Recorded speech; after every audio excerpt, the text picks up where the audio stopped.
In his first show since the election was called, the Jimmy Kimmel Live host fought back tears as he reeled off a list of people who could now suffer under a second Trump term. Jimmy Kimmel fought back tears during his opening monologue on Wednesday night as he lamented that Donald Trump's 2024 presidential election victory marked a terrible night for just about everyone in America and beyond. In his first show since Trump beat Kamala Harris in the race for the White House, the Jimmy Kimmel Live host reeled off an extensive list of all the people and parts of society he thinks could now suffer under a second Trump term. "Let's be honest, it was a terrible night last night," Kimmel, a longtime Democrat, said. "It was a terrible night for women, for children, for hundreds of thousands of hardworking immigrants who make this go." He paused, choking back tears and taking a brief pause. "For healthcare, for our climate, for science, for journalism, for justice, for free speech," Kimmel continued.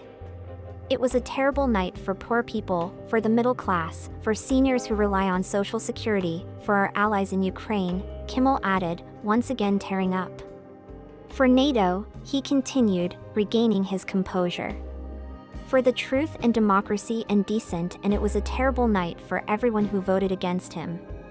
Kimmel also argued that it was even a disaster for Trump's most fierce MAGA supporters. "Guess what?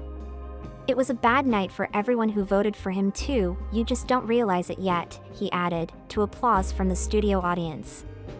"Most of all, it was an absolute disaster of a night for Melania Trump, incoming First Lady," he joked.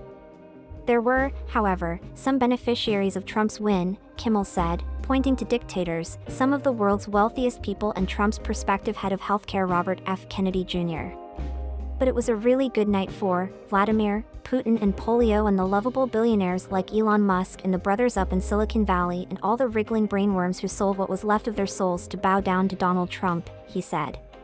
Kimmel's analysis came as Trump won a historic second term in the White House in a shocking political comeback 4 years after leaving office. The Republican candidate surpassed the threshold of 270 Electoral College votes early on Wednesday after winning several key battleground states. Republicans are now eyeing an election trifecta, with the Senate flipping to a GOP majority and the Democrats trailing in the House with several races yet to call.